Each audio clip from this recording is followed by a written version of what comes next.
Welcome back to the Banter Ball podcast. Today is very different, but like always, I'm Korey. I'm here with Kyle. Hello. And nobody else of note is missing. No one else. No? Maybe LeBron? Where's LeBron? There he is. LeBron? Let's say hi to LeBron for right now. Everything is falling in this room right now. Yeah, that's not great. Well, Come on, LeBron. LeBron there is taking a second. LeBron is here, and it's really good that LeBron is here because, Kyle, what are we talking about today? We're talking not only about this little Pookie Bear right here, we're talking about all of the Olympics. All of them. So the Olympics started in the past few days here, and if you're not caught up to speed, maybe you didn't catch the first few days, we're going to give you the rundown, at least as much as we can, for every single event. As much as we physically, humanly can. Yeah, and you know, I would like to say I'm familiar with every single one of these sports just at the top of my head. I'm not. I do not know the ins and outs of the rhythmic gymnastics domain. So, yes. And I didn't know what the heck modern pentathlon was, but it's actually pretty interesting. But today we're going to find out. So chapters are going to be really important today if you're watching on YouTube because we're going to split up things. So if you want to learn about a specific event, when you can watch and certain things like that, you can skip through our This format is entirely different. We're just bang, bang, bang, boom. Yep. If you're interested in our more short, condensed debate form, we have all of our episodes here. But today, it's all about education. Heck yeah. So let's learn. Kyle, you ready to go? Let's go ahead. All right, we're going to start off with archery. Archery's right here. One on the board, baby. First one on the board, we got archery. So archery, obviously, Korea, really, really high key name in the archery sphere. You know, last Olympics, Korea won everything basically, except for the men's. Korea? The Republic of Korea. Oh, they fight together? Yes, they fight. I did not know that. Yes, they fight as one. They have for the past couple of Olympics, and they used to. That's actually kind of surprising. It's pretty cool, actually. It's a pretty cool thing. But so the Republic of Korea won in 2021 for the 2020 Olympics. That doesn't make sense, but it does. Except for in the men's individual, which is the Turkish guy, he won. Mete Gazat, he is actually the flag bearer for Turkey this year. He was in their ceremony a few days ago. But we don't need to talk about last year because we already have some archery headlines in here.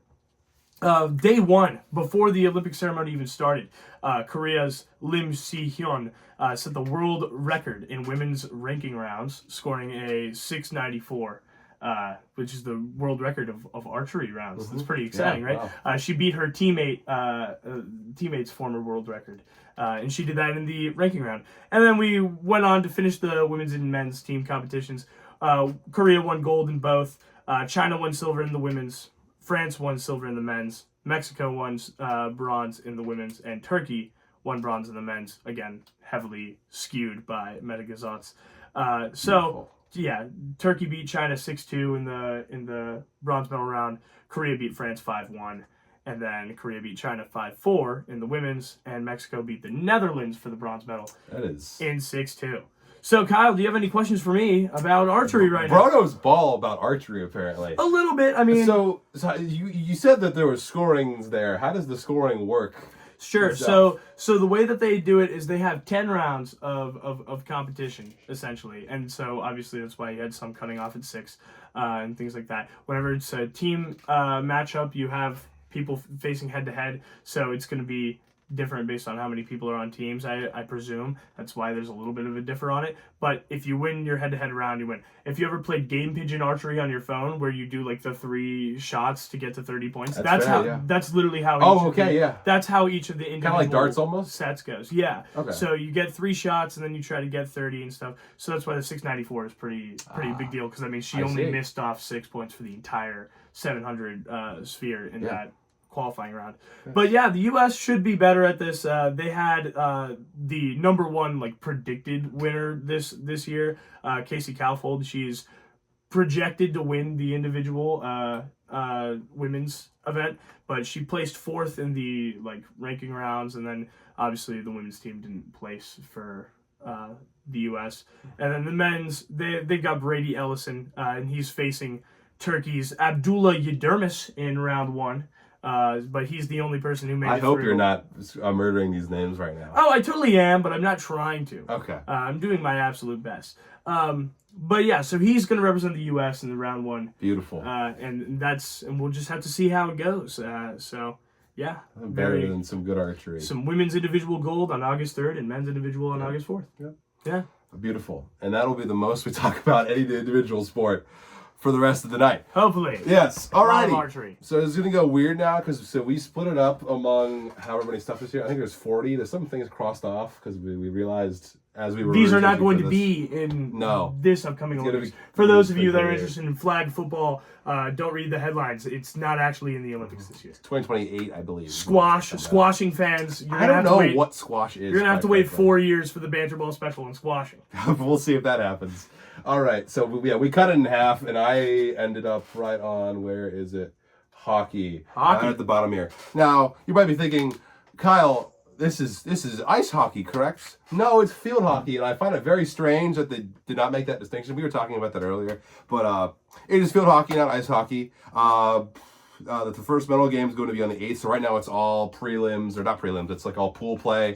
So I think you play everyone in your pool. How many teams do you have for the pool? I believe 6. So that's 5 how games. Handball's going. Yeah. That's how soccer's going. So 5 games, for both men's and women's. You get 3 points for a win, 1 point for a draw, none for a loss.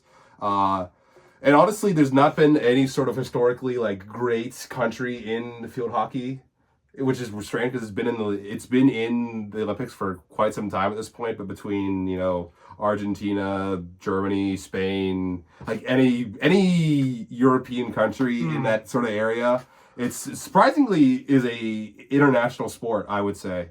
Yeah. It's across the world. Really, really impressive. Another matchup I have for hockey is Great Britain versus the Netherlands, who are currently the top 2 in their pool right now. I think this will probably come out the day of, or maybe the day before. They play Tuesday? Yeah.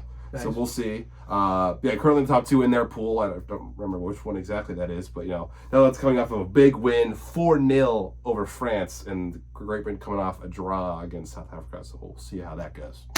Draw, and they're in the second in their pool. Yeah. Is it just one game through for everybody? Oh, it's 2. Gotcha. So they won one, and then they just drawed. All right. Well, that's your field hockey game to watch. Yes. Field hockey game to watch. So that's it for hockey. And now we're going to move back up to where I am at artistic gymnastics, which is definitely the sport as far as U.S. Olympics goes. Oh, yeah, for sure. I mean, people, whenever they're talking about U.S. Olympic sports, talking about Simone Biles, talking about Suni Lee coming back from her incurable kidney disease.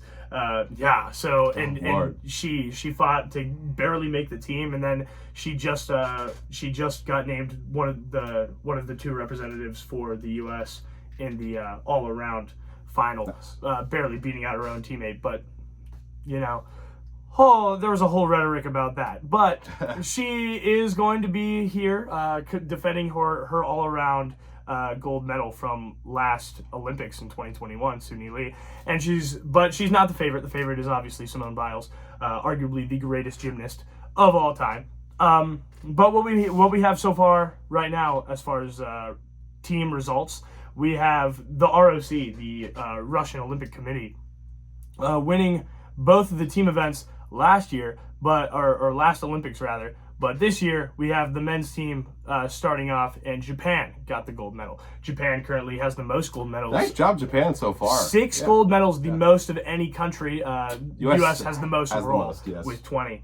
But Japan, big win over the U.S. in the men's team, and then the women's team final is going to be Tuesday, which is probably today as when you're watching this. Yeah. So that's going to be a big thing for the U.S. to watch, because the U.S. should totally be winning that. Yeah. But Japan took the gold, China took the silver, and U.S. took the bronze in the men's team round, and then all-around finals are going to be Wednesday for the men, Thursday for the women, and then we'll have all the other individual events like balance beam and stuff going through until August 5th, except for a break on the 2nd. So lots of artistic gymnastics. That's a whole bunch right there coming from Mr. Korey Moore. That's very interesting. Just an aside here, do you know how tall Simone Biles is? No. She's 4'8", I believe. I thought she was short. 4'8" is pretty crazy. It's absurdly short, but that's why she's so good at it. That's why she's so good at balancing on things. She has less to balance. That's quite literally why. So I was having a conversation. How tall was Gabby Douglas? Do we know? I don't know. Is she 5 foot? I have no idea. Yeah, but she's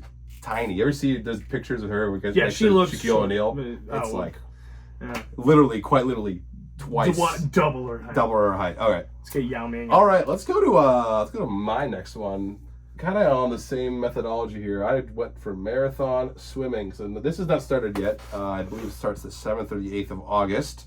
But just very simple sport there. It's kind of it's essentially just running but swimming, like a long distance swimming. That's what Super long. 10 kilometers. 10K. Which I don't know exactly how much that equates into for miles. So I know it's open water swimming is like what they call it.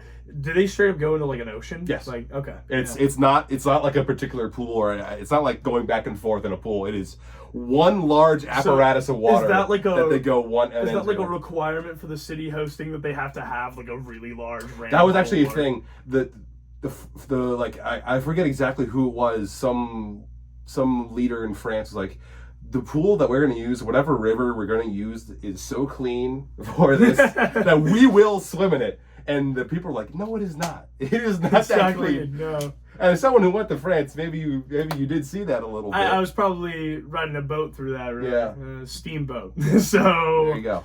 Maybe speaking to that. But again, just it's kind of a new event. It was only introduced since 2008 in Beijing Olympics. So again, no particular dominance from when is the country right now. When's the medal event for it? The 8th, I believe. The 8th, nice. Or at least I think it starts the 8th. Is it just one round or two? Yeah, it literally is. I would assume they just go It's one. men's, women's. That's it. Yeah, no. It's very simple.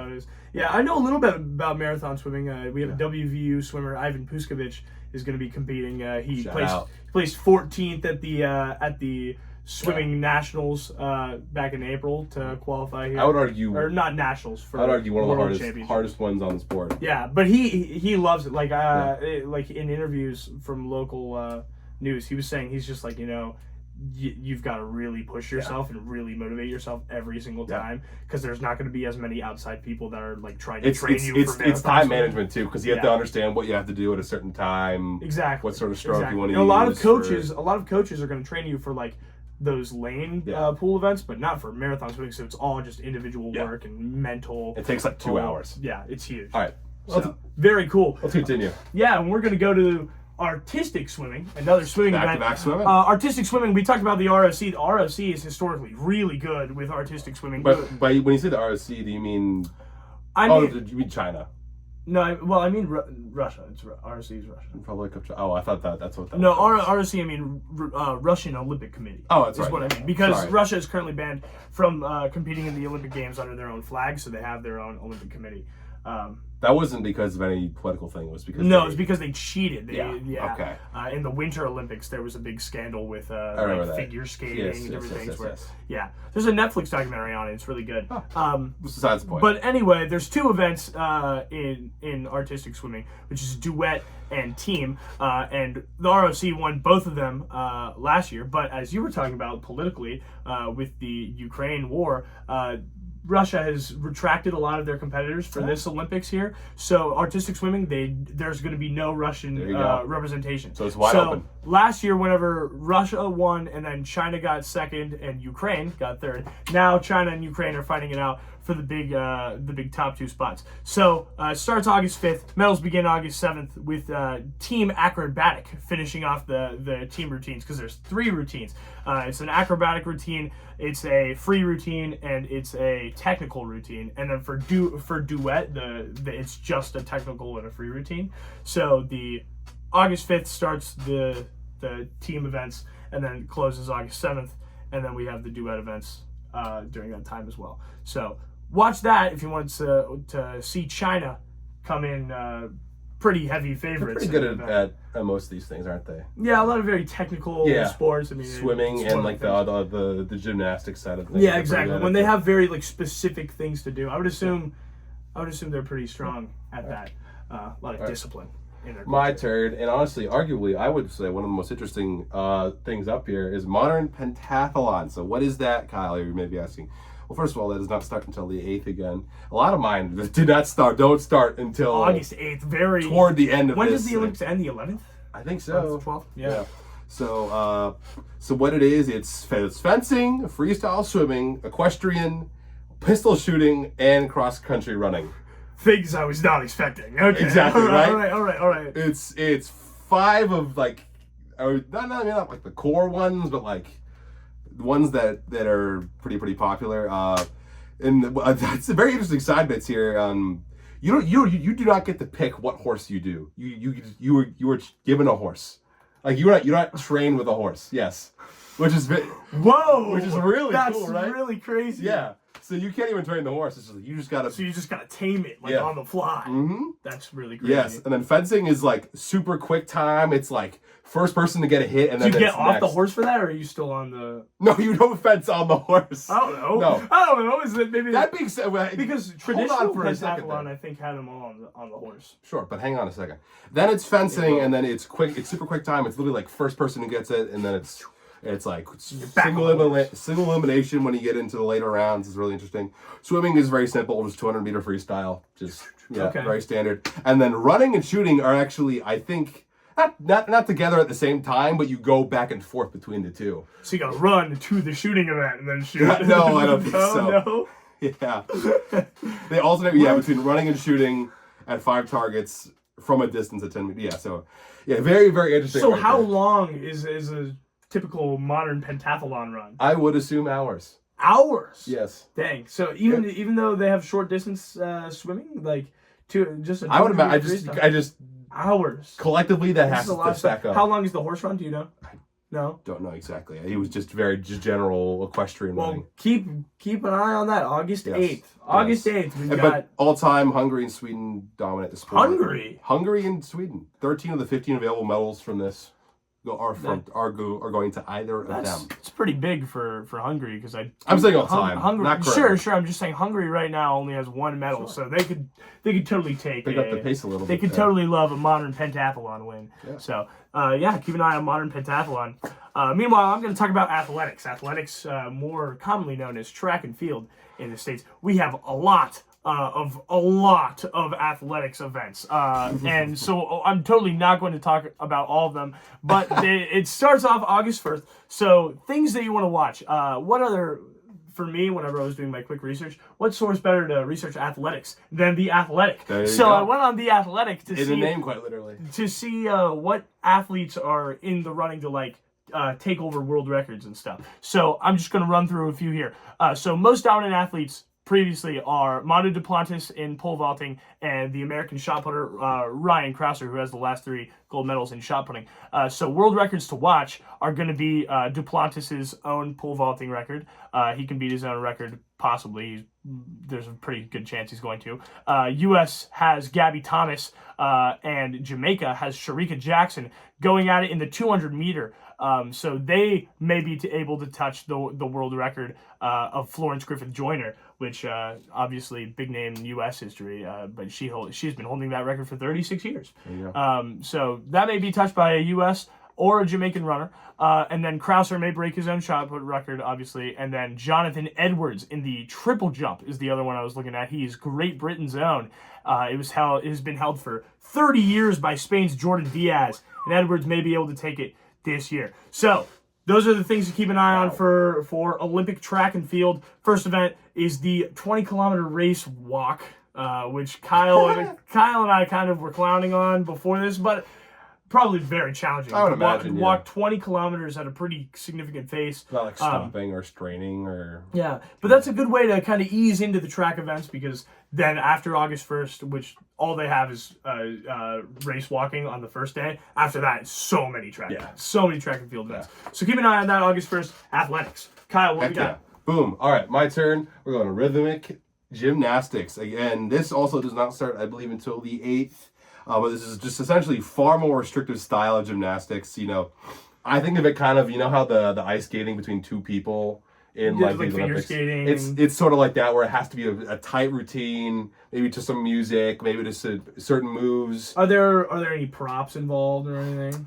Yes, there are ribbons, there are hoops, there's balls, and clubs. Clubs? So, yes. So any sort of kind of object that you would want is kind of up to you right now. That you would just say is rhythmic. Is rhythmic. But it's very, very restrictive. You are rewarded in how particularly intense or high or whichever way you go. The performances have to be in a certain time frame between 75 and 90 seconds.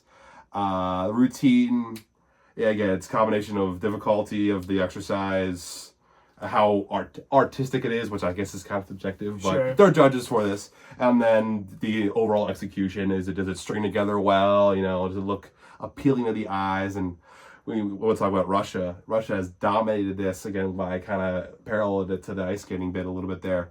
They're really good at a lot of appearance-based things. 10 of the 11 possible titles the Olympics have had since the sport has been adopted, they've gotten. So yeah, a lot of beauty-related things like synchronized events and stuff. Yes. That's where Russia really shines because communism. So okay. I mean, genuinely, that's part of the culture of it. Sure.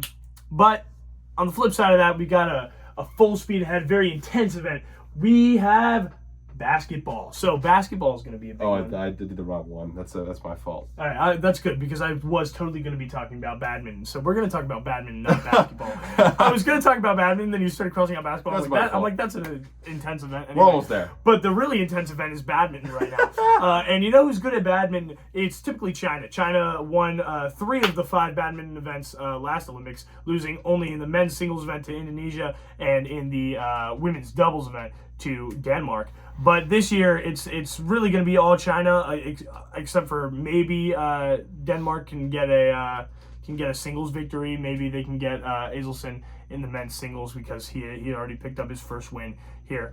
But over 1 or 2 matches for each people, each team rather. This is kind of what we're looking at as far as the badminton standings are. So if we're looking Group A for the singles rounds, we've got a Chinese competitor, Shi Hyuki, and then we have Thailand, then Japan winning Group C, Denmark again, Antonsen. Malaysia with Group G. Yeah, that's a big one for Li Zi Ya. I don't know how to pronounce her name. I'm sorry, but no, if you become an Olympian, I will learn to pronounce your name. I promise. Or well, you are an Olympian, but if you become a gold medalist, I will totally remember your name. But the really exciting stuff is doubles. So doubles teams that are to watch. We have a U.S. team that's doing okay, but overall it's again all China. We got Wang and Lang, and then we have Thailand doing well. I believe we have the reigning gold medalist in the women's currently playing for. The women's is not playing right now. The reigning women's gold medalist, the Indonesian champs from last year, they are not competing. But Taiwan's reigning men's double champions are 2-0 right now. Oh. So that's who you watch in badminton. Honestly, badminton's a really awesome sport to watch. There's a lot of action-packed play. Is that where you can have multiple from different countries? Because I think I saw there was 2 Chinese groups there. I think you could. Yeah. Then that's how a lot of different. Events like doubles that I get different doubles events and stuff like that. There's synchronized pairings for different I think it was diving has some synchronized pairings. There's more than one country represented by there. So yeah, there's a lot of Chinese representation, a lot of Thailand representation as well. So that's what to watch for in badminton. But again, badminton, unlike volleyball with a net sport, you can't pass to your teammate and stuff. It's a lot of action-packed birdie just going back and forth. So keep an eye on that. Similar to table tennis, but it's standing up and a little bit more intense and with a partner. Sure. So yeah. I also realized that I also skipped one. I skipped judo, so I will attack judo next. So let me go ahead and cross that off. So no surprise, who do you think is leading in judo right now? It's Japan, currently dominating. I think they have 2 gold medals off of that alone. Already? Two of their 6 right now. How many events are there in judo? There's enough.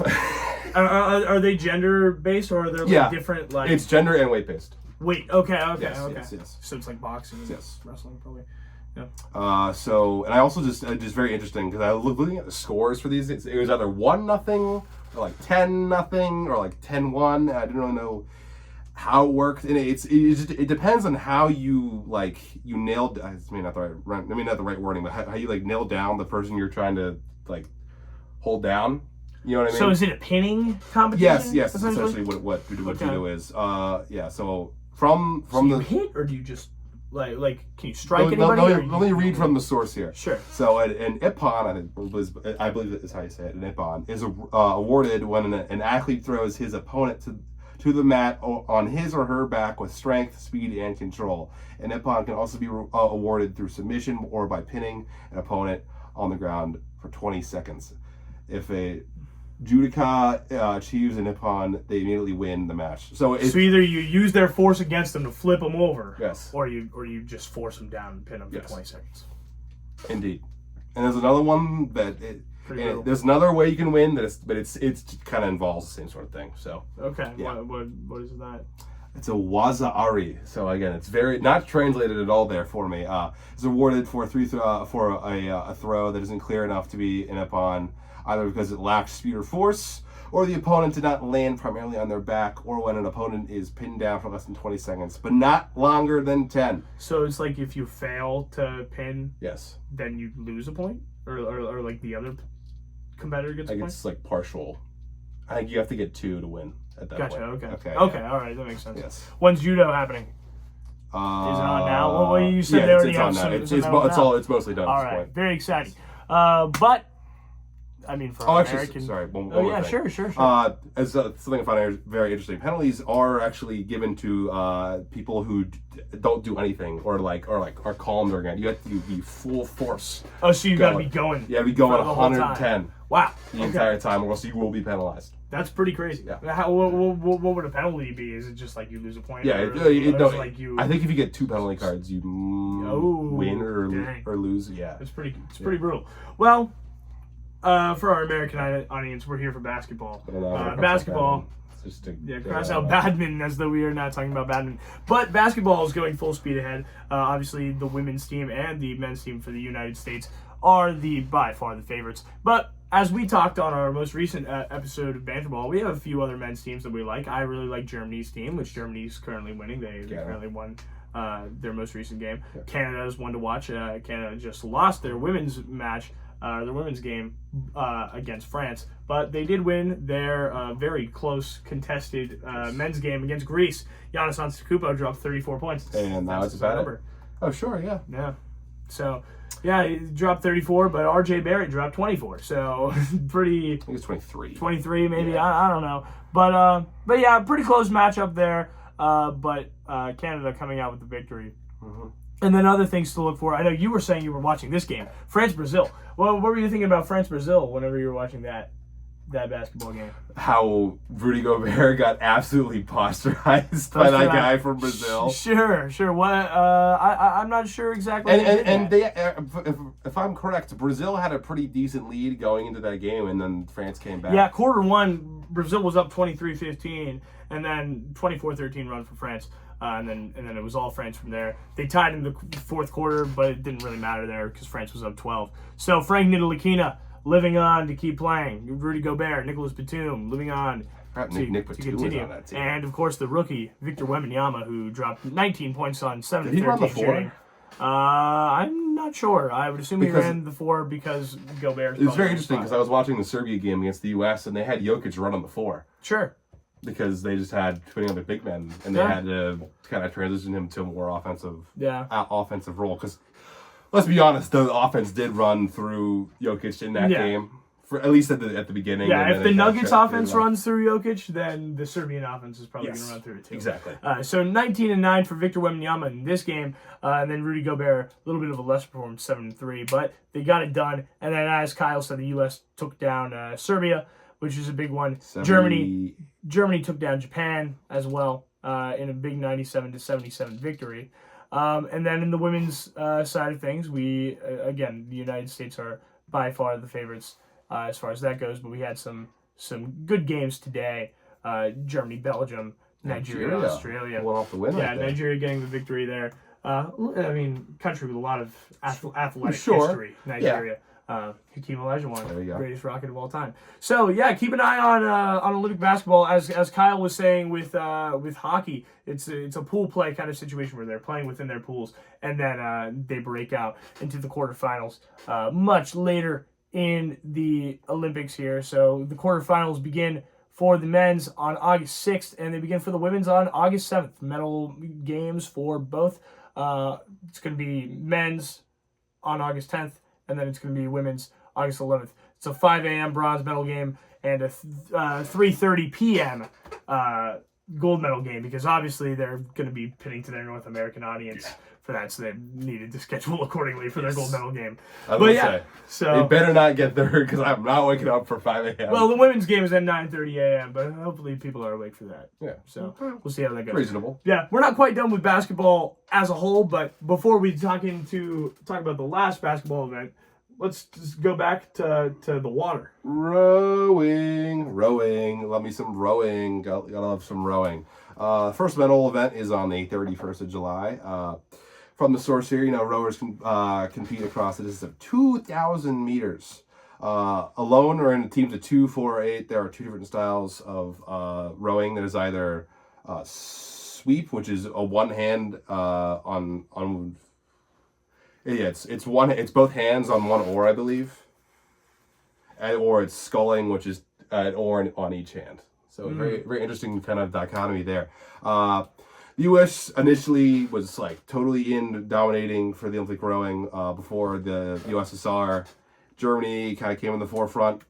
6-time Olympian Sir Steve Redgrave, a very interesting name right there. 5 golds and 1 bronze there, and I can't even say the name. Elisabetta Alinja Lipa, who has 5 golds, 2 silvers, and a bronze, are widely hailed as the greatest rowers of all time for both male and women, respectively. And then countries are split up into 2 quarterfinals of 6. The top 3 of each, they kind of continue up to a higher round there. The bottom kind of fight to stay alive. And again, the categories are simple, just men's and women's. Nothing.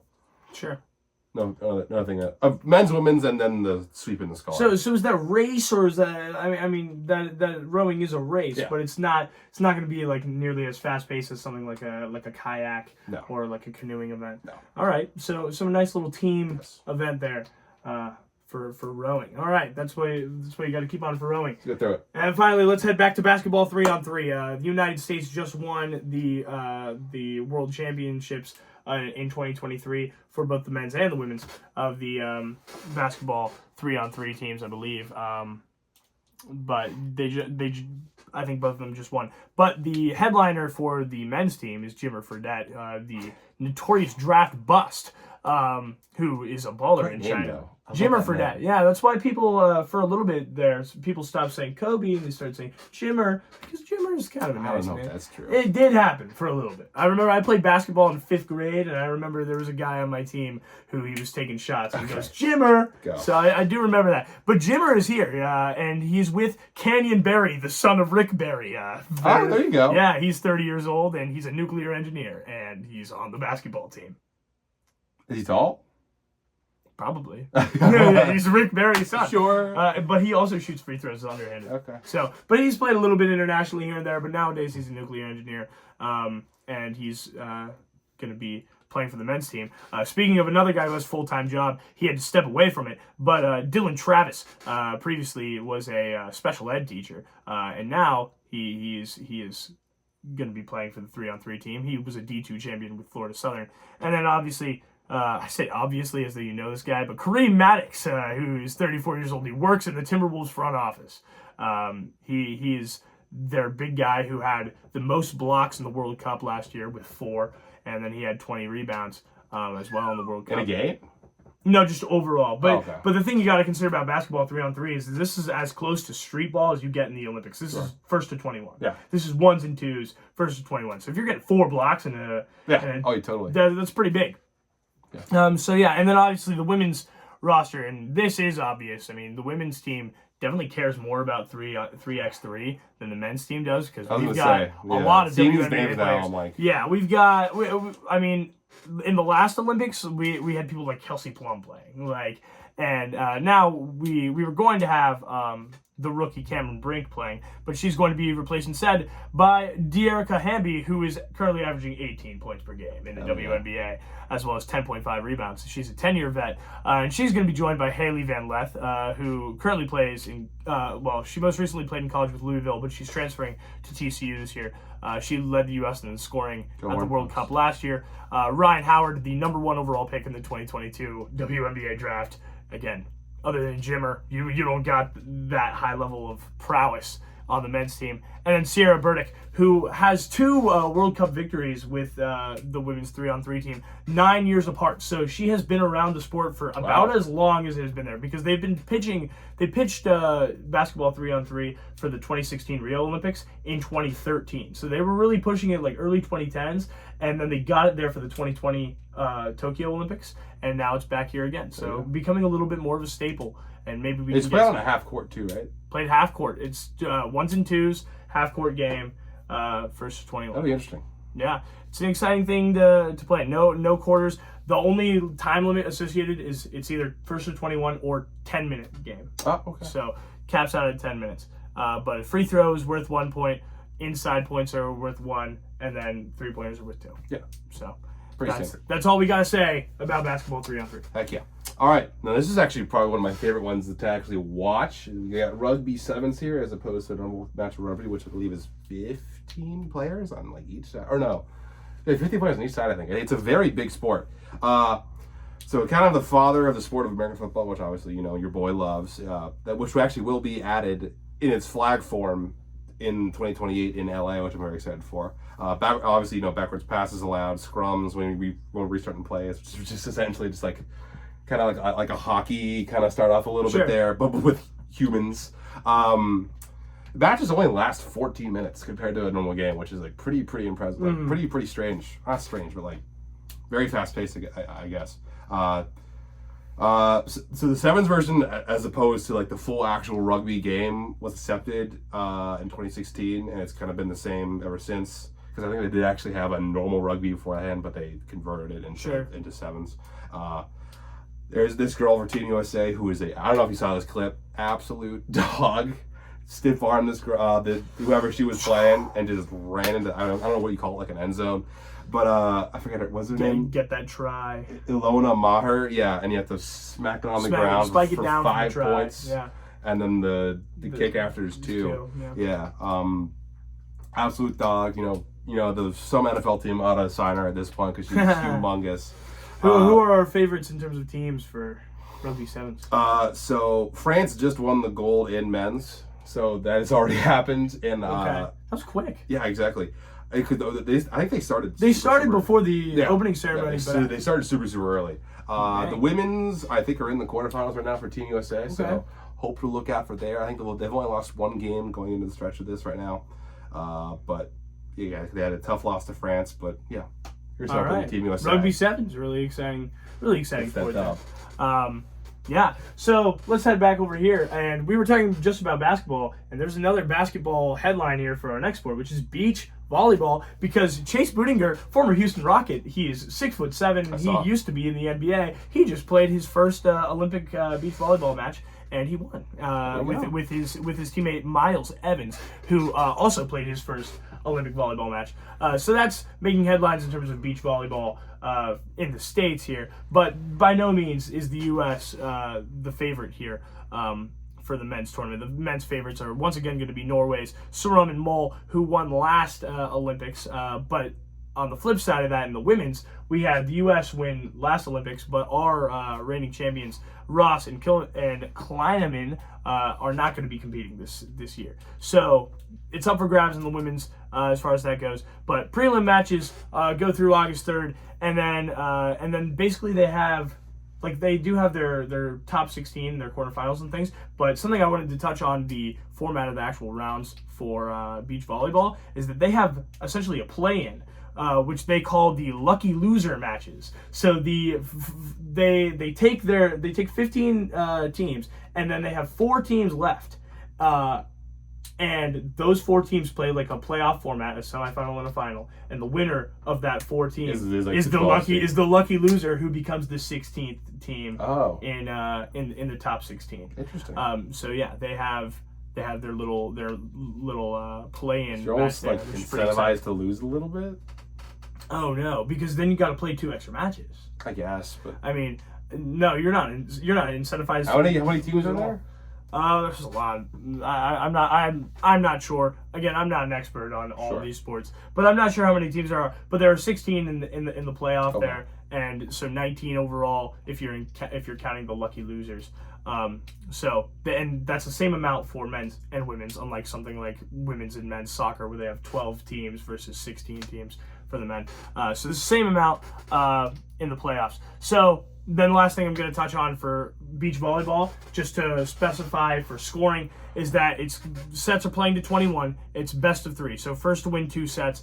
A lot of matches so far have only been going 2 sets. A lot of them have been quick. There's some sport that's the same for me. Quick sweeps. A lot sweeps, not getting and if you win a set, that does impact your standings. Like if you win a set out of 3, that moves you up in the standings, but it's really not coming into play right now early on because everybody's just winning. But you play to 21. And then the third set is to 15, just like in an indoor game where you play to 25, and then that fifth set is going to be to 15 instead. And as with all volleyball scoring, you have to win by 2. It doesn't matter how many points you go through. You have to win by 2 points in beach volleyball. So, and that's honestly, like, genuinely, I love beach volleyball. I think it's really fun to watch. So that's what to keep an eye on. Playing every day. Okie doke. My turn. We got sailing. I am sailing. One away. I am not keeping an eye on is sailing. I would kind of agree. It's not the most entertaining thing in the world. It's interesting that the fact that it's not only do you have to, it's kind of in the same boat as surfing, because not only do you have to like initiate all like your moves and stuff, you also have to rely on like nature itself. Sure. Either the waves or the wind. The nature of Paris. The waves of Funnily enough, the surfing is not in Paris, but we'll get to that. So the first medal event occurs on the 1st of August. The competition consists of fleet racing, where there's 2 boats compete against each other around a course using, obviously, the wind, as we said. So there's the categories of sailing have kind of shifted over time, depending on what kind of Olympic we're in. So this is the format we have now. It's just kind of just 1v1, just go around a course, whoever wins. And then you're it's timed, and then you're awarded per position, and kind of like golf, you want less points, not more. Sure. Okay. Yes. Because is it time based, or is it like how? The time helps, but you are like competed against everyone else. Like you're like Oh, okay, so it's a comparison sort of thing. Okay, I totally understand that. All right, yeah, sailing. So 1 point gets 1, or for first place gets 1 point. Yeah. Because I think some people can leave during it, like, and like just not participate, or not participate, but like they don't finish or something like that. So in order for that for the points to work for that, it's first place gets 1, and then goes 10 okay, yeah, sure. No, that's interesting. Yeah. Probably a lot of talent involved with sailing. Sure, but it just doesn't necessarily show to the North American audience, who's always like, when there's basketball, I want to see points scored. I don't want to see less points scored, which is what you're going for in sailing. Yeah. But something that definitely appeals for the American audience is boxing. We got the head-on collision. We got things going on in the boxing ring. And the thing I find most exciting about boxing, I was talking to Kyle about this previously, but it's one and done. Like their first 3 rounds. That's probably for the better though. Sure, but their first 3 rounds of each weight class, they call them prelims. Not at all are they prelims. They are elims. They start each weight class, except for the men's 92 kilogram and the women's 75 kilogram, have 32 people each. The 2 that I just named have 16 each. And immediately, round of 32, if you lose, you're done for the rest of the Olympics. The U.S. just had a fighter lose in a 9-minute round, and he's done. He's been training for years, and he's just fully out of the Olympics. But we have a lot of matches going on, basically daily, kind of like beach volleyball. But you have a little bit of a break in between the prelims and elims. But the first medal is going to be in the women's 60 kilogram weight class. because the semifinals kick off on August 3rd. And again, they do not do a bronze medal match. Like, you lose, the first time you lose, you are done. So the two losing semifinalists, they don't put them against each other. They share a bronze? No, they just they determine based on like how quick it took and things like that who gets the bronze medal. So after the semifinals, we will know who got the bronze medal. So the first medal is that bronze medal on August 3rd in the women's 60 kilogram, and then August 4th has some medal rounds. But then from August 6th to 10th, it is nothing but medal rounds. You have no prelims or later elims in there. It's all finals. So a lot of boxing to watch. And again, boxing has how many events? It has 13 events, all through just different weight classes and stuff like that. So keep an eye on boxing, because you might see a fighter one day and you're never going to see him again for the rest of the Olympics if he loses. Float like a butterfly. I'm going to shoot like a bee, because we're going to go on to shooting. Shooting! Boom. So another shooting. sport with WVU people in. Yeah, apparently. I mean, nothing much else you can do there aside from just shoot. Best collegiate some animals. shooting team of all time. There you go. The West Virginia so there's 3 different types of shooting, or just guns. It's rifles, pistols, and shotgun. Each all with their own different ranges, which I believe is 5, 10, and 20 kilometers. Also 3 positions, 3 positions. There's kneeling, so when like an athlete goes down on one knee and then shoots from there, just like prone like this, and then just like standing. So different sort of stuff like that. And it's straight up just try to hit it. Just try to hit the target as close as you possibly can. And it's really interesting. Apparently they use some sort of technique to like lower their heart rate so they can have a more like a steadier hand and like more focus on what they're doing. I don't have to know what that is, because quite frankly, that'll help me out sometimes. Yeah, the United States is by far, obviously, has won the most Olympic medals in this, followed by China and then Russia. I feel like more often how are they doing right now, though? Because haven't there been a couple medals already go through like teams? I'm saying historically. Yeah, sure, but like right now, how not as great. I don't think the U.S. has won. I don't think the U.S. won any of the medals. In the first few shooting matches. Yeah. Brutal. I have right here South Korea and China currently, or maybe just Korea. I put South Korea, but I think probably just Korea. It's just Korea. Korea and China are currently winning most of these games, and obviously there's just men's categories, women's. Apparently there's mixed. So yes. Interchangeable. Yeah. One of those sports that, I mean, it matters maybe, but I don't really think it does. Almost a non-zero factor. Yeah, I'm not necessarily sure. So they just kind of sort it that way. Collegiate, they actually don't sort it by gender until like the very end. But so yeah, shooting. Honestly, a pretty cool Olympic event. But this is probably the coolest. Potentially the coolest event. None of us know, because this is the first time it's being debuted. And before I say exactly what it is, I would like to say a quote from... We actually have back-to-back really cool events. Sorry to break, to break your muster there. Yeah?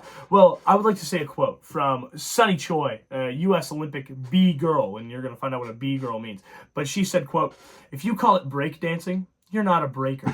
And that's because our event here is breaking. Cross it off, Kyle. It's breaking, not break dancing. And in breaking, you've got all the B-boys and the B-girls going at it. Not men's and women's. This is the only event that is not referred to as men's and women's. They're referred to, and they're not even referred to as boys and girls. They're referred to as B-boys and B-girls. And so we have... breakdancing. Okay, yeah, breaking. Sorry. Breaking. So, and this is really an event that you just kind of got to see for yourself again, because it's something that we've never seen before in the Olympics. But it's one where blink of an eye and you're going to miss it, because it's only 2 days. So we have 1 day for all of the women's events and 1 day for all of the boys, the B-girl events and the B-boys events.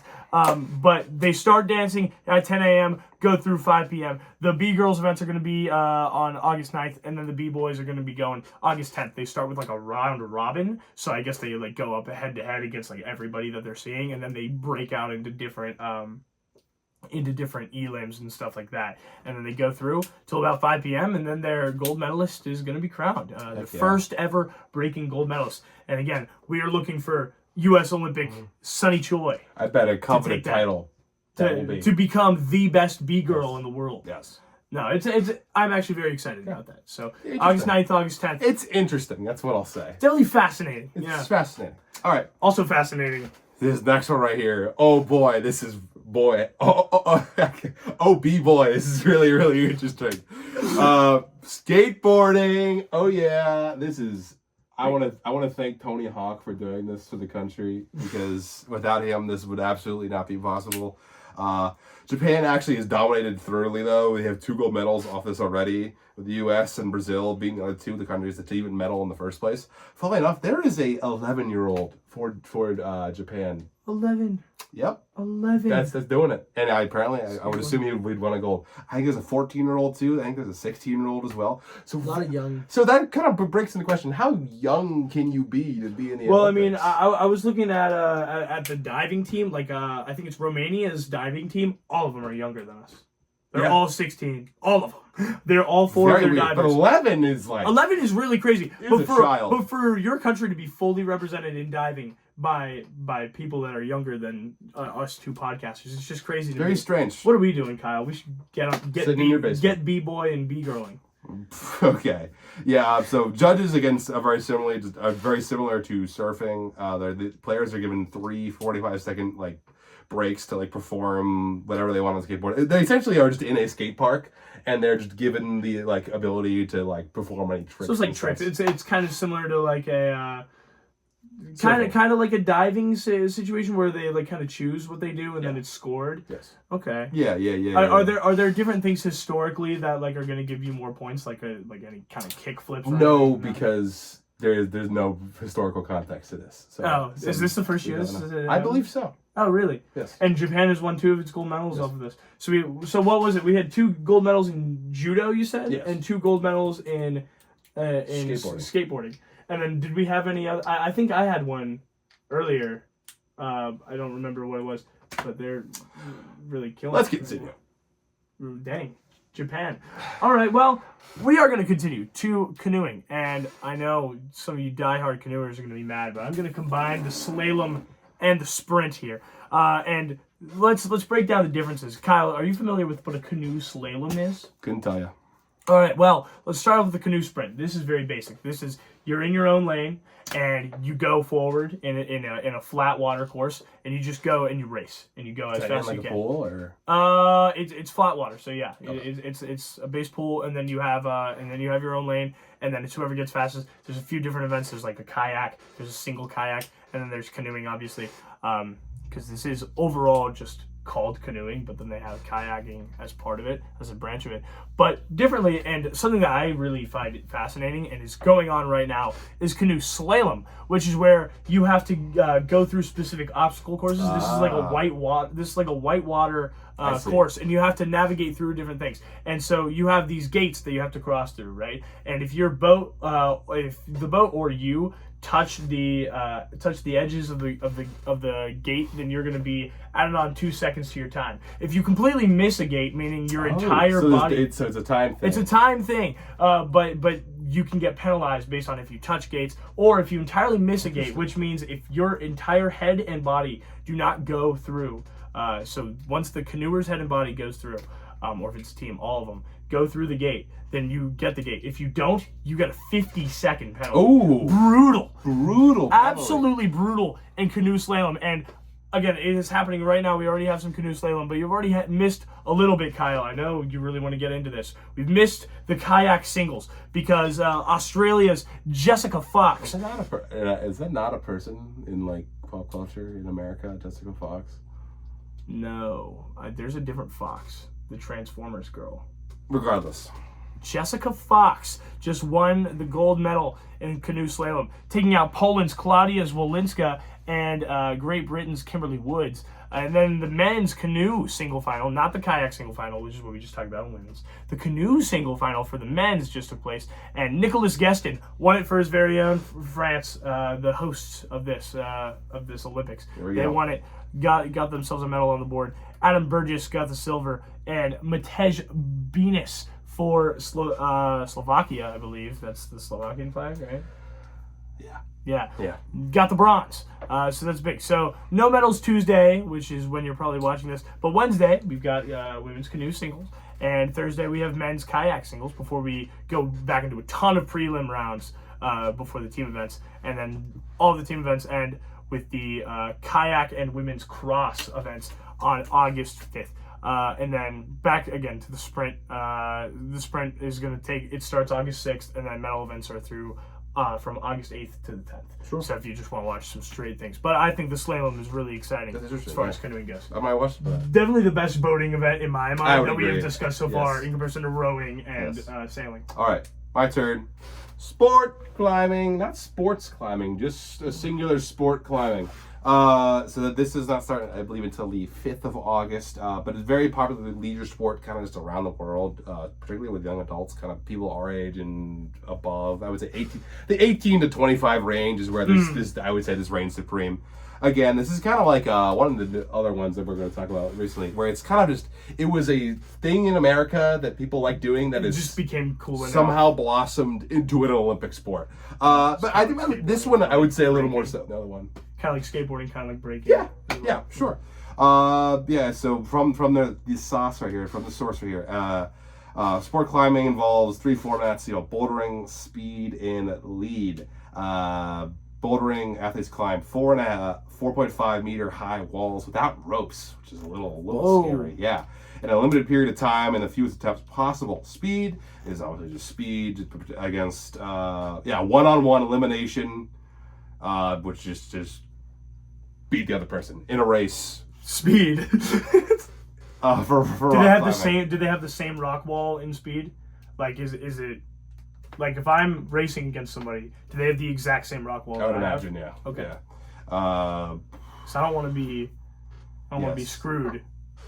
And then the best athletes scale a 15-meter high and 5-degree inclinated wall in under 6 seconds for men and under 7 seconds for women. So are the climbing walls that we're looking at for Olympic sport climbing similar to like what you would see in like a gym, like just a rec way center? more intense. Yes. Okay. But it's not like you're scaling a mountain. It's like it is something that was created specifically. So there's probably some regulation rules to how you form a sport climbing wall. In the lead event, athletes climb as high as they can on a wall. Sorry, I already said that. It's my fault. Little or no history of winners, as it is a very new sport. Obviously, it was introduced in the Youth Olympics in 2018, actually, first, before it got in for the big boys in 2020. So that's a thing? I didn't know the Youth Olympics was a thing. Yes, apparently it is. Okay, cool. Sport climbing. So very recent, so there's no historical context. Totally not watching sport climbing. It is a lot more likely that I'm going to watch canoe slalom than sport climbing. Yeah. But good luck to you sport climbers. Now over here, I have already watched a cycling event, which is the race cycling, because we already had the time trials go through for the road cycling events. Time trial is obviously different than the race event because the course is going to be a lot smaller. Like for the time trials that we just did, we had a 32.4 kilometer route that you had to do, whereas the road race that we're going to be having on August 3rd for the men's and what is it for the women's? August 4th for the women's.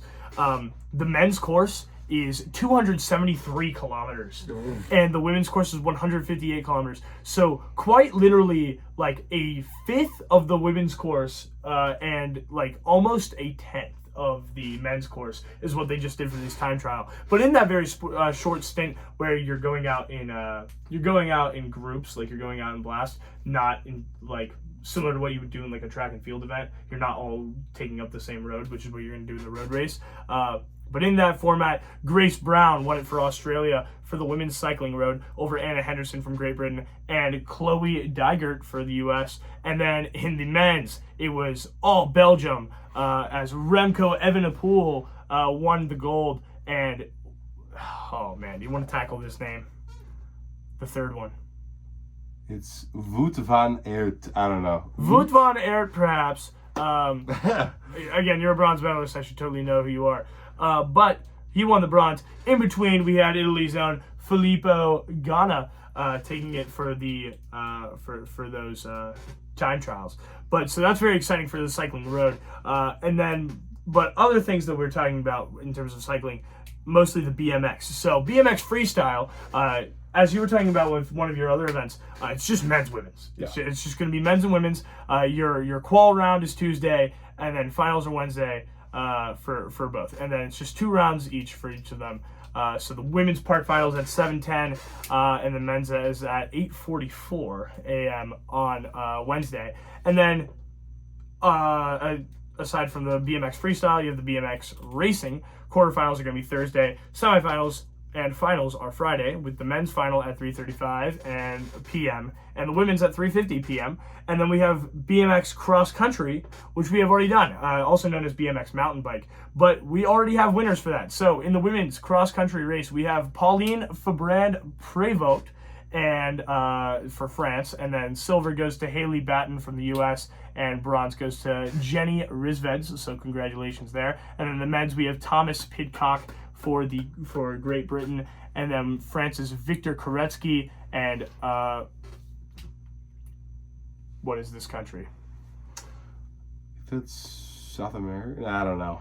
Okay, well, I'm gonna Google it because this is embarrassing, but RSA country. It is South Africa. Oh, South Africa. I thought it was, looking at the flag, I wasn't sure.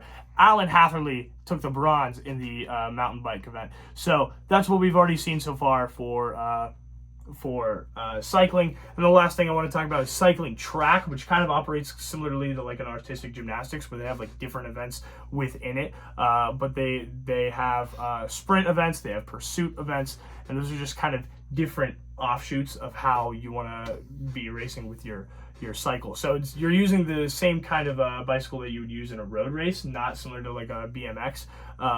But you're doing the cycles. Things. The cycles change. They differ. Yes, BMX is totally different. Like a mountain bike, you need a mountain bike, like to get through that cross country course, because you're going up hills and you're going.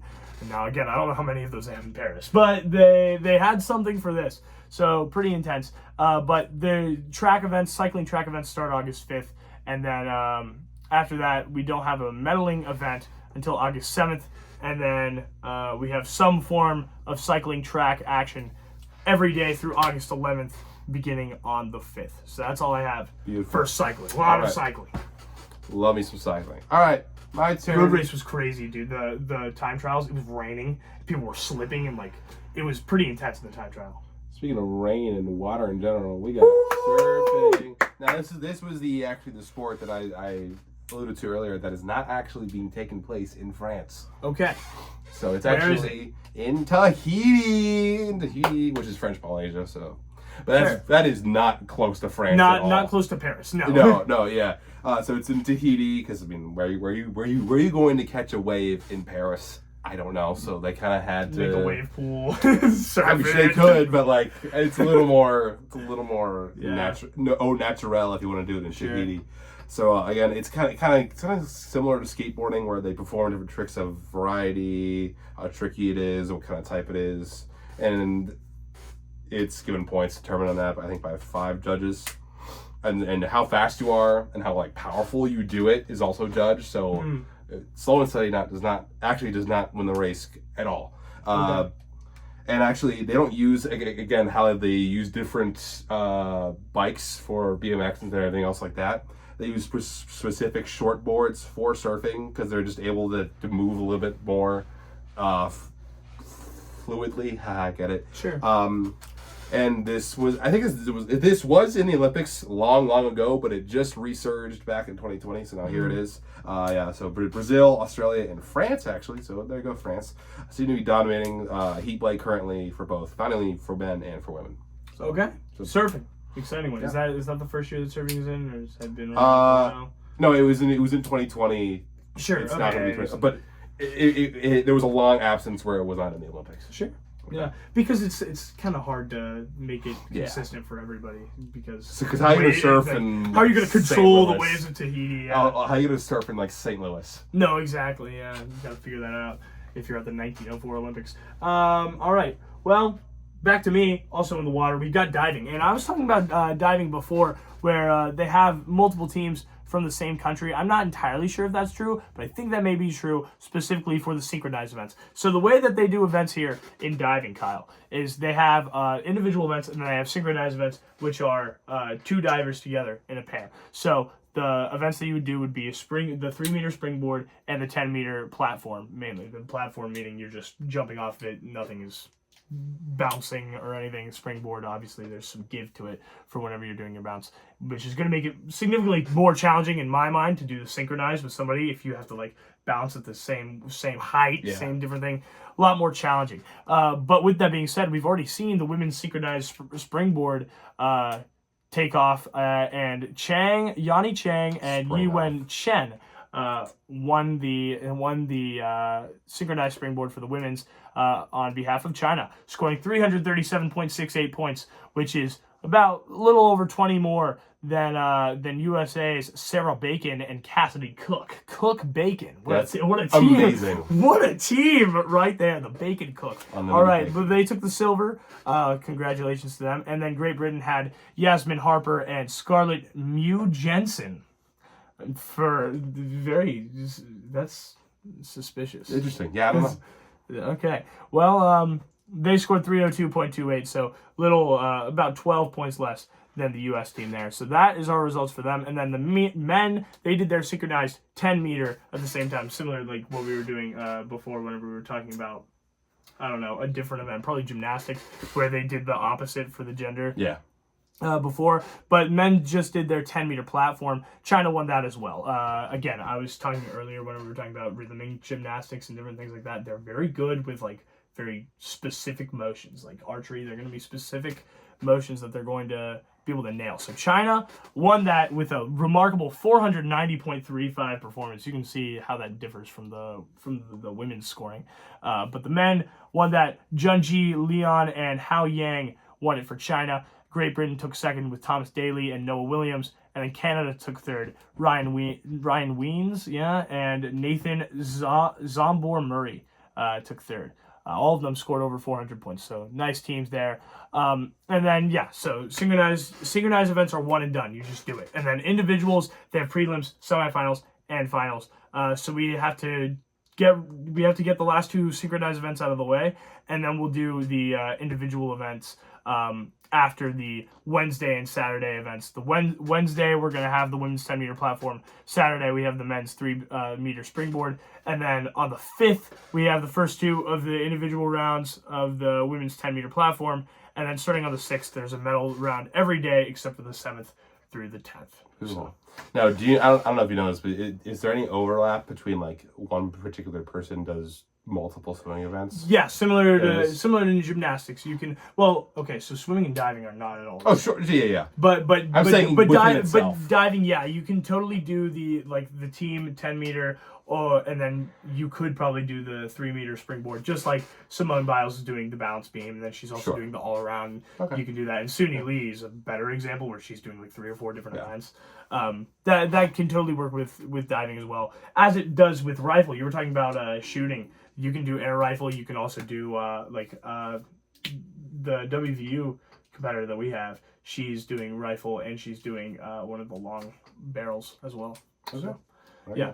Well, I'll continue. Versatility is key. I think you're gonna end before me, which is a little concerning, but we'll get to we'll continue on another aquatic based sport. We're going just swimming, standard swimming. Everyone loves swimming. Everyone can hopefully do it. The U.S. currently in the lead with most medals, period, at 11 right now. But Michael Phelps carrying that load. Is he still playing? Oh, you mean I thought you meant overall historically? No, right now. All right, yes. Yeah. But that's how we get 20 medals. I guess. Australia does have 3 golds though, so from swimming. So obviously, breaststroke, butterfly, backstroke, and then freestyle are the types that we can go there. We can also do a mixed melody of, you can interchange them as well. Obviously, one of the most consistent sports that have been in the Olympics. When you think of Olympics, at least for Americans, you probably think swimming. You think Michael Phelps, then you think swimming. Yeah. So, yep. So one of the most consistent ones there. Kayla Decky, not doing like perfect, but I think she got a bronze or 2 so far right now for the U.S. The U.S. men's won the 4x100 meter freestyle relay. The Australians won that for women's. Men's 400 meter melody. For that, Leon Marchand of France won that. So France won in their hometown there. Carson Foster for the USA in 3rd. Women's was won by who got 3rd for the U.S. Carson Foster. He swims for the Texas Longhorns. There you go. Women's. Think. was won by Tori Husk, and then Gretchen Whitner was also in second for both U.S. So they got top two. The U.S. got top two in women's for the 400-meter melody. Very, very good. I wonder if I called that. Yes, I did. Yep. Nice job. Texas Longhorns. Yeah, a lot of Longhorns representation in the Olympics historically. Big 12 country. Yeah, I went to the Not anymore, I covered the Big 12 swimming championships this past year, and it was awesome to see some literal Olympic gold medalists were competing in Morgantown, West Virginia, and just smoking everyone, just obliterating. Yeah. Because Texas is just at a different level. I'm not. But yeah, really cool for swimming. Now, less cool in my mind. Wow. But, okay, the talent is there. It takes a lot of talent like sailing. But less interesting to watch is equestrian, especially whenever you're talking about dressage, which in my mind is a dog show, but with horses, because they got to do very specific movements based on very subtle cues. That's the whole thing, is you do subtle cues to make them do specific movements. So wait, does the horse win the award, or is it the person win the person wins the award, because it's how well they trained them with, like, specific cues and stuff. But yeah, it's not as exciting as modern pentathlon where you get a random horse and then you gotta go with it. That'd be really interesting. That would be really nuts. I would be very angry if I trained a specific horse and then they're like, nope, you gotta train. Use that one. You gotta train horses. But yeah, so the three different types of events for equestrian, you have dressage, which I just talked about, jumping, where you jump, and then you have eventing, which is essentially a triathlon for horses, where you have a dressage round, you have a jumping round, and you have a cross country round where you're just like running through the mountains and stuff. And those are broken up to 3 different days, similarly to what I was talking about with the with artistic swimming, where you have the 3 different types of round that you do before you get that done. But with that being said, that triathlon, that eventing event is done. Because the jumping round took place today as we're recording this Monday. So Great Britain took first, France took second, and Japan got a bronze medal. Whereas and that was in the team jumping final. And then the individual jumping, and again, this is a co-ed sport, fully co-ed sport. So Michael Young won it for Germany.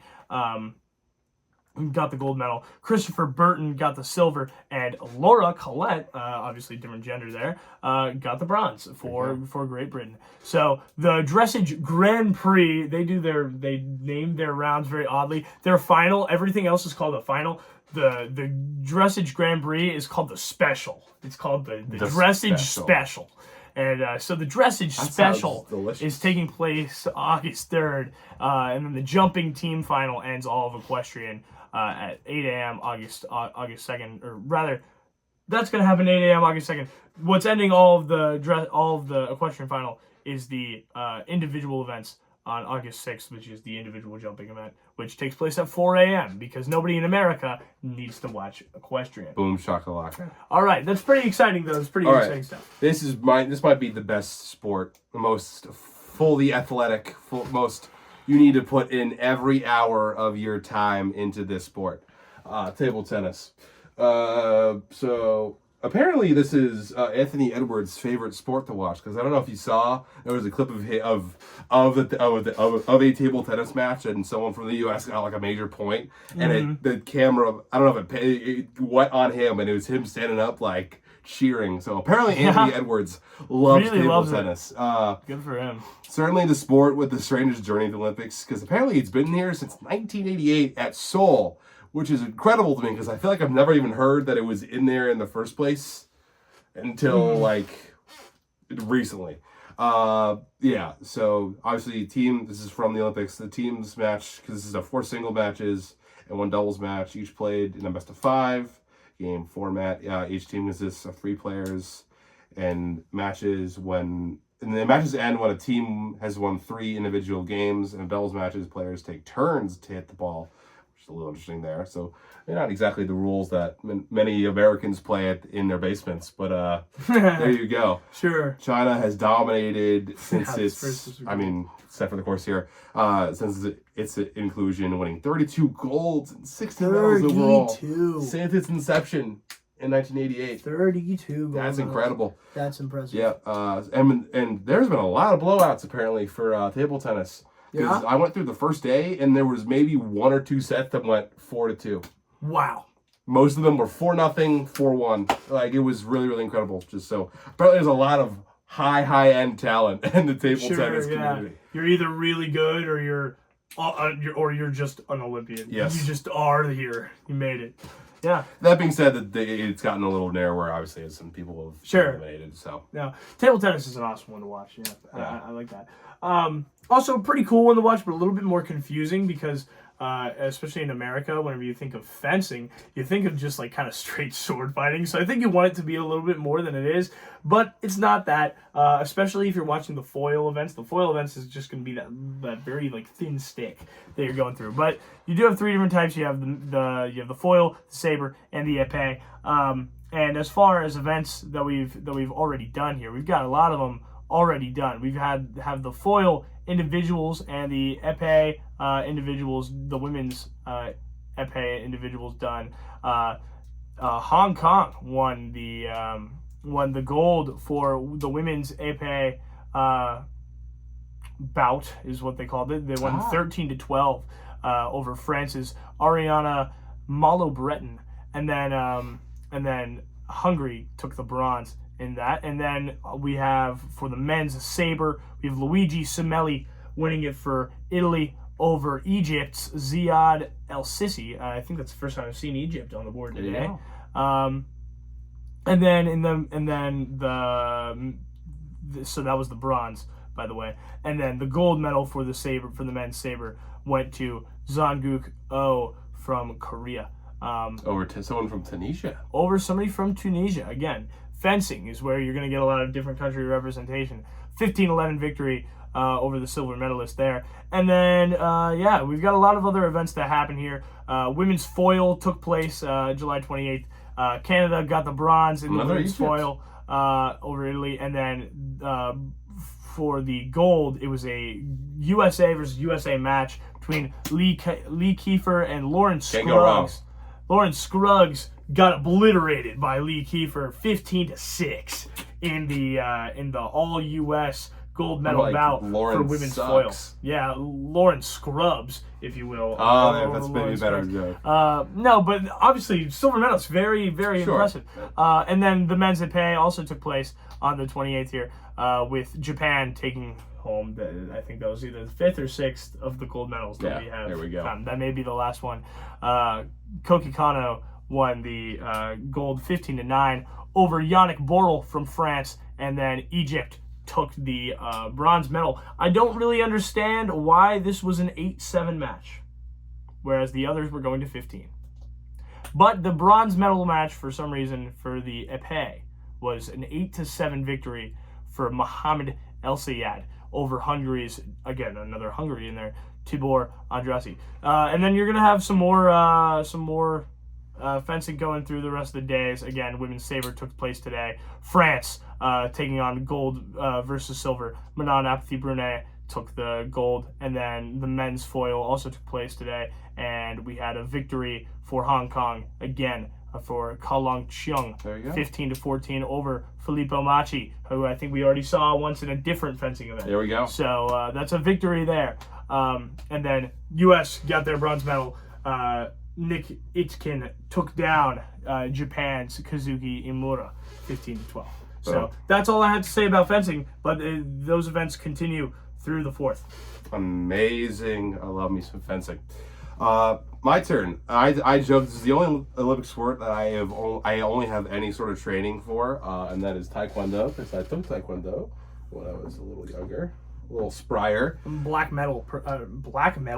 belt. There we go. I'm a black medal. Let's go. I was a double black stripe, which is like 2 steps away from a black belt. So he was a quitter. Yeah, kind of.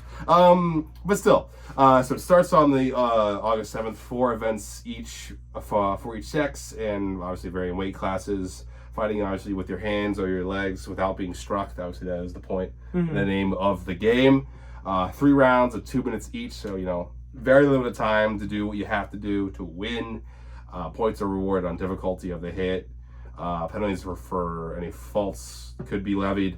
All the Taekwondo is originated around the area of Korea. The gold medals won for the events have been split up pretty evenly. There's not been a particular country, not even in Asia or And No? it's been very, very inconsistent, which is very, very That's interesting. cool. Yeah. That's cool. Is it a lot of pattern-based things? Like, is it like very specific, like things you gotta know, or is it like all like sparring? Like, are they all fighting? I believe, from thinking back from my Tae Kwon Do days, I believe kicks are maybe a little more important, particularly in areas that are harder to block, maybe. Sure, yeah. Yeah. Okay. So. Yeah, interesting. No, fun fact, he's not here today, but our typical third co-host, Brennan, is actually performed with the Korean Taekwondo Olympic team when he was young. If we have a clip of that, if we can find a clip on that, that's going to be a short. That's going to be one of our shorts of Brennan performing with the Korean Olympic team. So Taekwondo, a very legit, very cool sport. A lot of, again, I was talking about discipline earlier. Discipline is huge thing in Taekwondo. I skipped one of mine? Yeah. What did I skip? I did not skip it. I can get to it pretty quickly over here, which is football, also known as soccer, but really football. So I actually don't know where I put football on my notes, but I can talk. Oh, here it is. But I can talk about it pretty easily. I mean, biggest headline for me, like the thing that I found most shocking, was that the reigning Olympic champions, in women's soccer, the gold medalists, Canada, their coach got busted after their round 1 victory over New Zealand, which was a game I watched. It was a draw, right? Yep, because there are 2 former WVU Mountaineers on there, on that team. Buchanan and Lawrence are on that team. Both former Canadian Soccer Players of the Year. But they're on that team, so I was watching that game. They are now getting a 6-point penalty overall in the group stage and have lost their head coach because she was using drones to spy on their practices. That's absurd. On their opponent's practices. I don't know if they were doing that in the last Olympics that they won, but that is pretty crazy. And from what it seems like, it doesn't seem like the players knew about it. Wow. Which is pretty nuts. But with that being said, Canada did pull off an upset over France. They were favored in that match. So without their head coach, they have like an interim, or yeah, they've got assistants in there. And, they have more of a coaching staff than just one person. But no, pretty impressive that they were still able to hold true, get there, get that victory. But women's soccer, a lot of things shaking up. Also, U.S. always loves their women's soccer. We are debuting our new head coach, Emma Hayes, and we are 2-0 in the Emma Hayes era with the women's national team. Heck yeah. Kicking it off with a 4-0 victory in the first game. So that's big for women's soccer. And then the men's round, not a huge headline, but something that I found personally interesting was that there was such a severe game delay in the Argentina versus Morocco match that when they came back to the field, it was like a 2-hour game delay. They came back to the field and all of the fans were gone. They had no fans, and I don't think they were supposed to either. I think they kicked them all out. Why?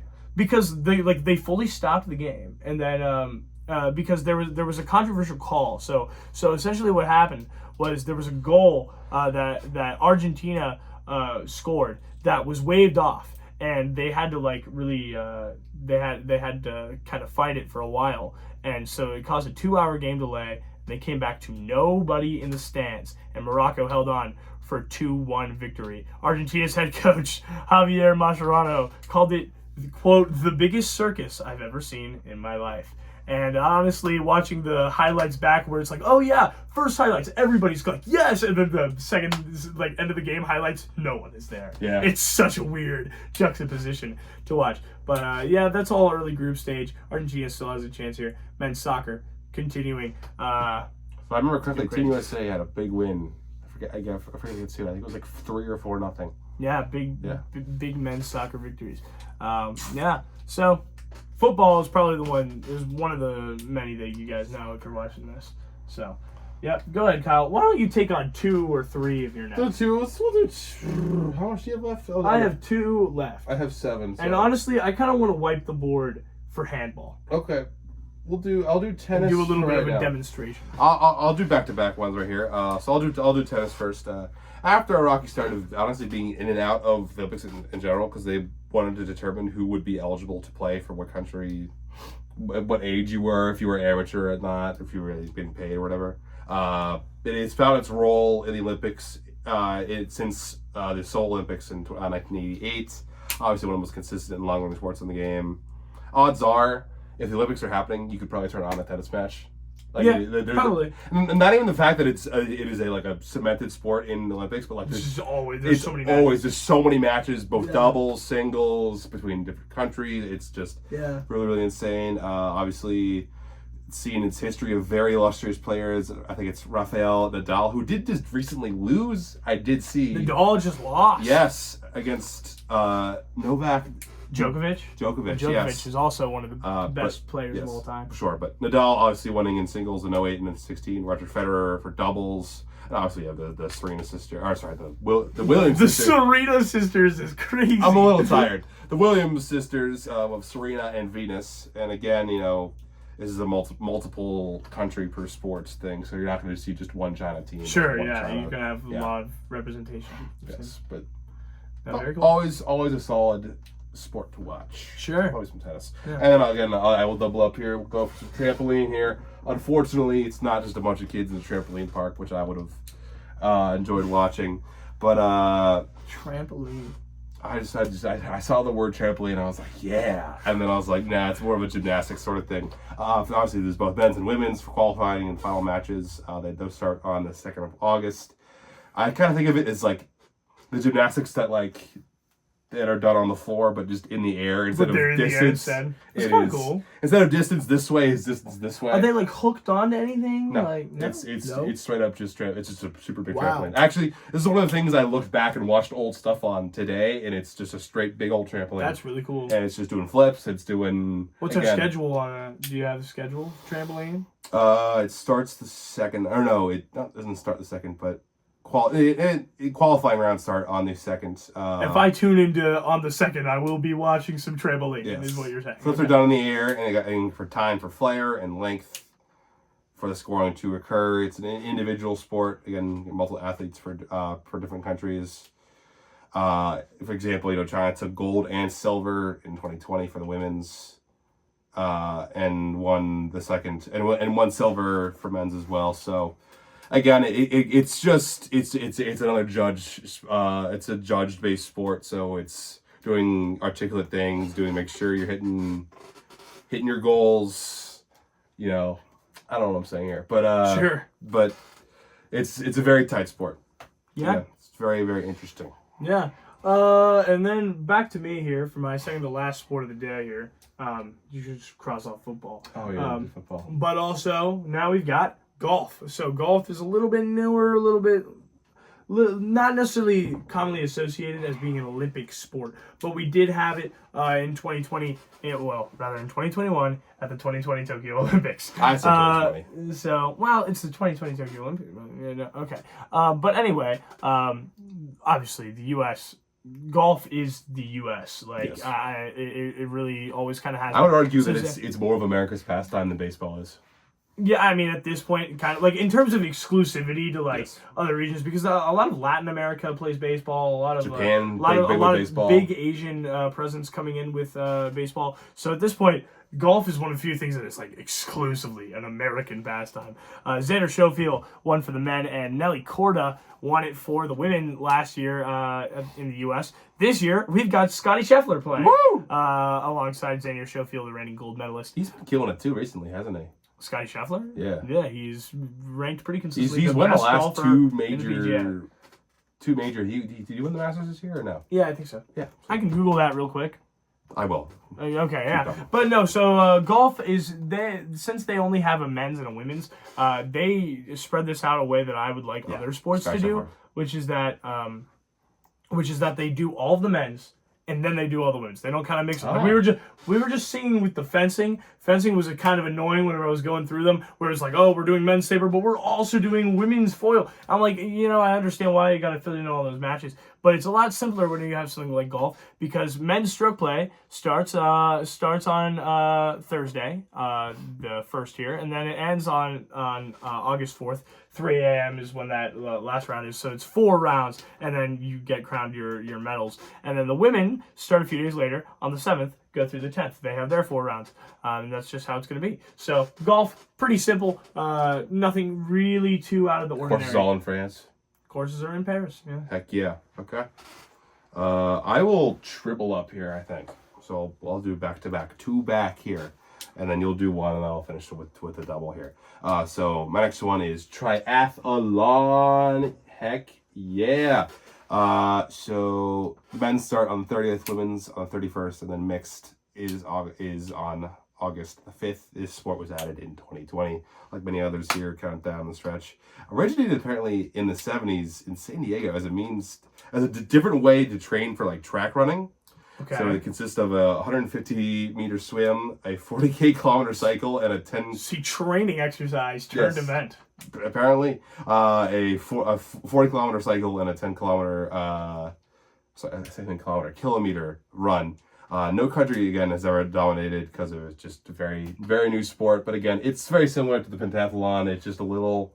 Just not with shooting and fencing. Yeah, not with some random things. Or equestrian. It's probably a little more recognizable to most TVs. Yeah, triathlon. Yeah, no, definitely. Yeah, so very standard there. I think most people know what a triathlon is. Volleyball, I know that's your sport right there. Indoor volleyball. Love some volleyball, baby.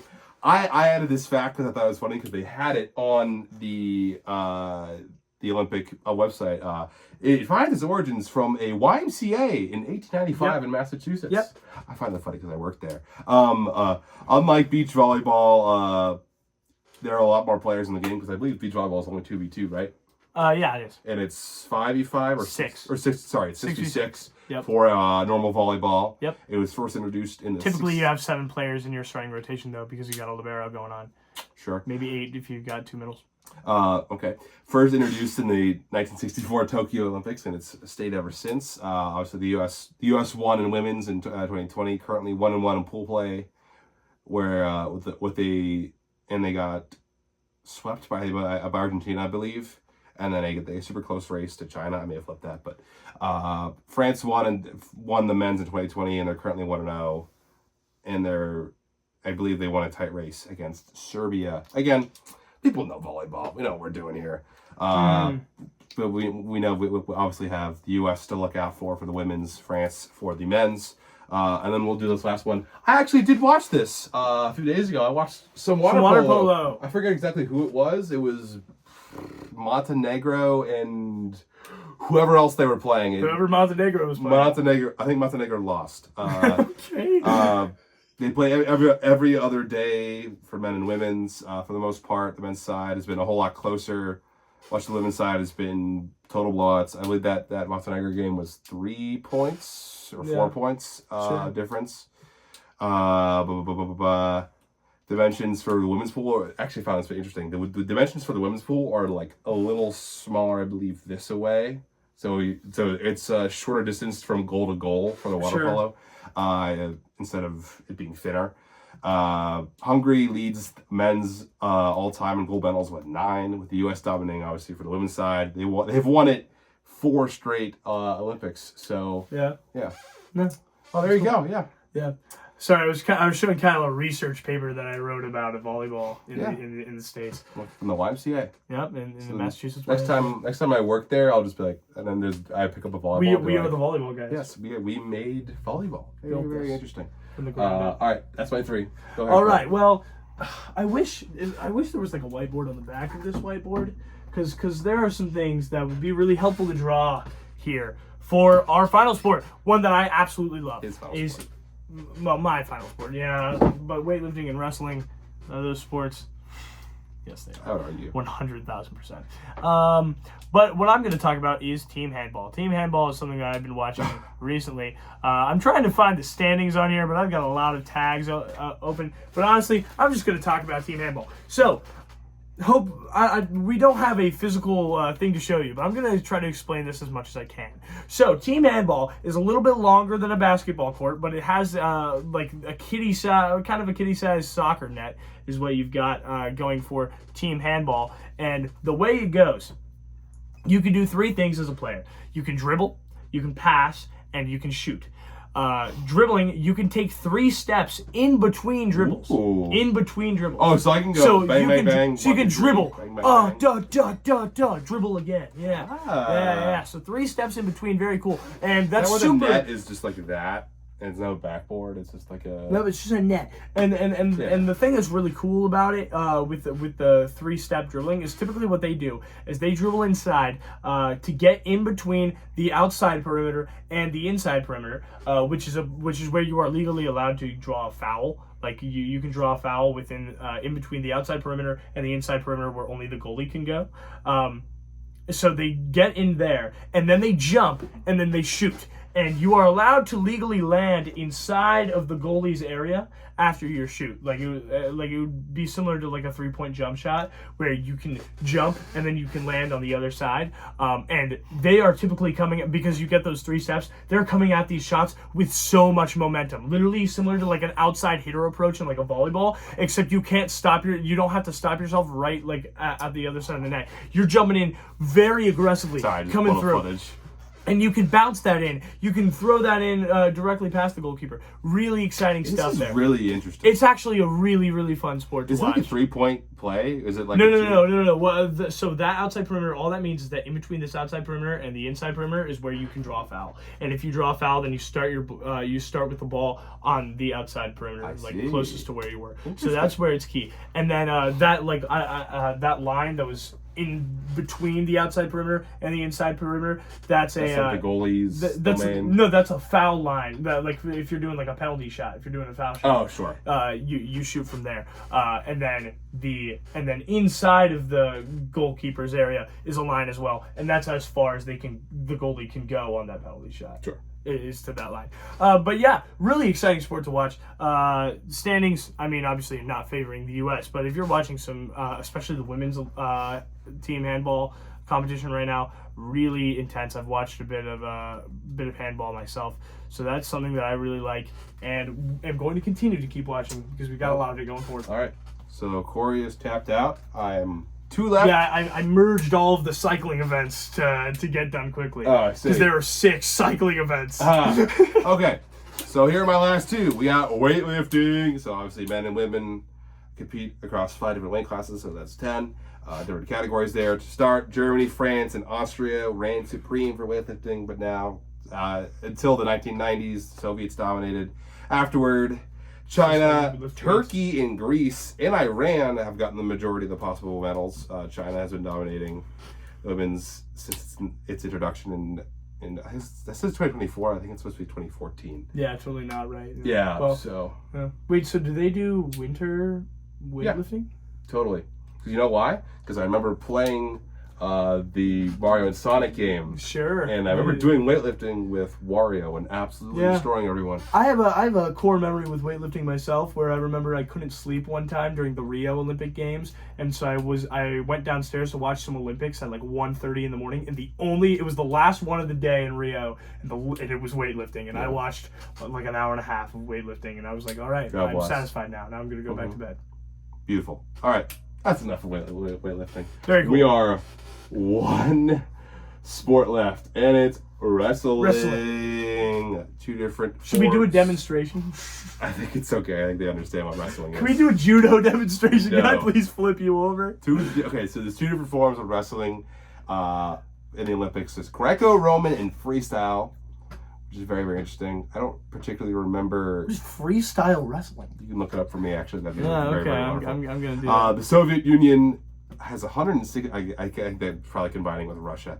Has 116 medals, but Team USA has 142, which is the most of all time. With Japan particularly being very successful on the women's side, and they have currently 15 out of the possible 24 gold medals. And it starts the 5th, ends the 11th. God bless you. Yeah, brings together traditional wrestling, judo, and sambo techniques. So you can do like intense throws, essentially. And Greco is a little bit more pinning. Yes, probably. Yes. Yeah, one of the things that you see from the Olympic YouTube account is 10 minutes of insane takedowns in men's freestyle wrestling. Yep. So it's Penn State, the university I go to, a very good university for wrestling. I believe freestyle wrestling? There's wrestling in general. Yes. So freestyle is like real WWE is what I want to imagine it as. That should be an Olympic sport. WWE. That'd be awesome. Acting is now an Olympic sport. Great job. The Undertaker comes in. Well, do you have anything else to say about wrestling as you cross off your last sport here? God bless America and God bless our troops. Wrestling is a great sport. Go watch it. Yeah, really exciting stuff. Yes. Watch all of these sports. Honestly, I mean, I was hating on sailing, but I genuinely think I might watch some sailing because I do want to kind of see some high-level prowess. But I'll probably flip the channel everything quickly. here is interesting. Everything is really fascinating. I thoroughly enjoyed researching this episode, even though it took a lot of work from us, especially since we've got other stuff going on. But it's been a fun time. I hope you at least had a little... I know I kind of dragged you into this. I hope you had a good time today.